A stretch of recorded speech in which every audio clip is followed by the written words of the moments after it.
Eu queria aqui só comentar com vocês algo a respeito da reencarnação que está relacionado a esse capítulo.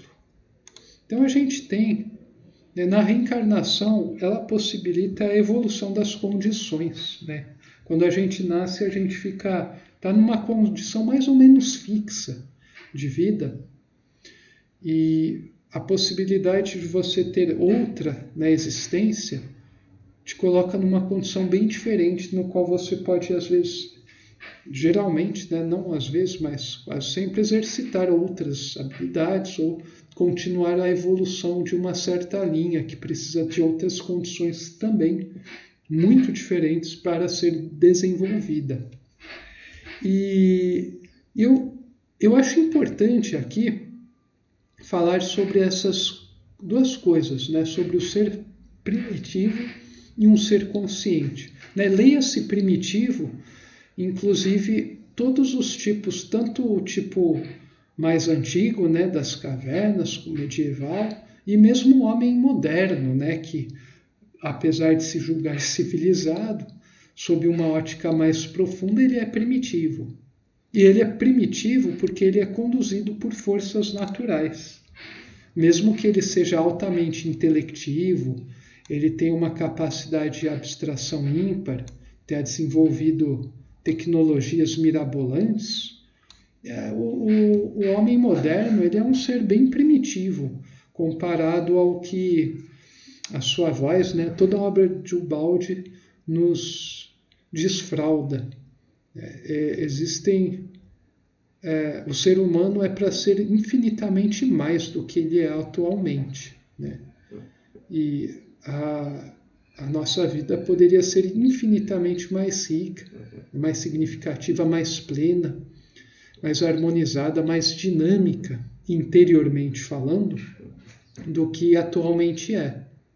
Então, o ser consciente seria um ser que ele já possui a força, digamos assim, para escolher os pais com os genes que harmonizem melhor com a personalidade dele mesmo, para que ele consiga cumprir sua missão. Então, um ser primitivo, quando ele morre e ele depois vai encarnar, ele não vai determinar quais vão ser as condições nas quais ele vai reencarnar. A própria lei vai pegar e definir para onde ele vai, porque esse ser ainda não tem o nível de consciência no qual ele pode, ele mesmo, exercitar a seu livre-arbítrio e começar a fazer roteiros que ele deve cumprir na vida, né? A condição que ele deva nascer para ele ir se melhorando. Ele nem tem noção dessas coisas. Tem até relatos, né, que quando uma pessoa é muito evoluída e desencarna, ela volta logo depois que ela tem uma atração enorme, né, pela matéria, mas assim, onde ela vai cair, as condições, vai ser totalmente determinada pela lei. É como se fosse uma pedra, de certa maneira, né? É um sistema puramente determinístico, né? Porque a imaturidade é tão grande que a lei abraça ele e impede, assim, entre aspas, dele ter a liberdade, que senão ele pode se destruir, né? Então a lei meio que vai colocando ele em certos lugares, enquanto ele não adquirir um certo grau mínimo de consciência para ele começar a escolher, né, onde ele vai nascer e tudo mais.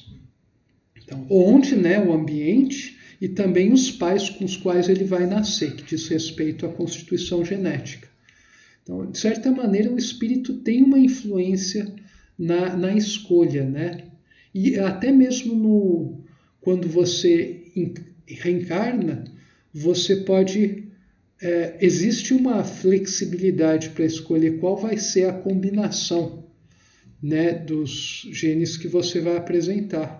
Né? Para quem estuda genética, a pessoa sabe que tem os genes, né, azão, azinho, bezão, bezinho, né? Daí existe uma certa faixa de probabilidades da criança nascer de tal maneira, de outra forma, né? Não é algo fixo, Mesmo dado os dois pais, você tem os genes dos pais e você tem probabilidades.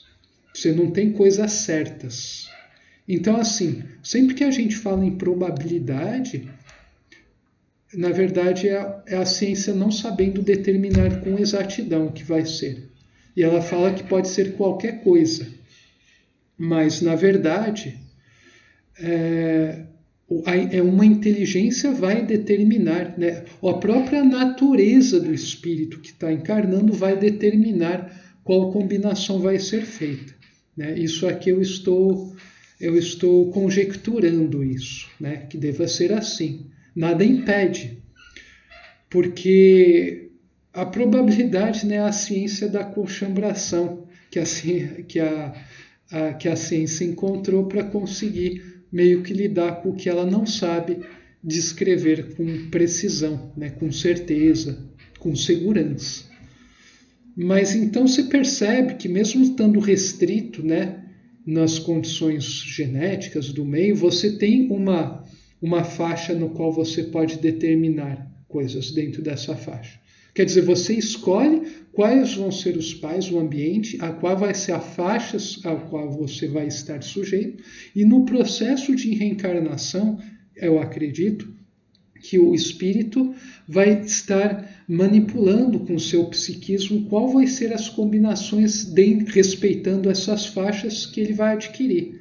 Seja de forma inconsciente, né, pela sua própria natureza, ou seja, exercitando, né, usando sua inteligência para fazer isso. Mas é sempre através do psiquismo diretor, seja ele inconsciente ou consciente. Existe esse psiquismo diretor. Bom, com isso eu termino esse capítulo 55.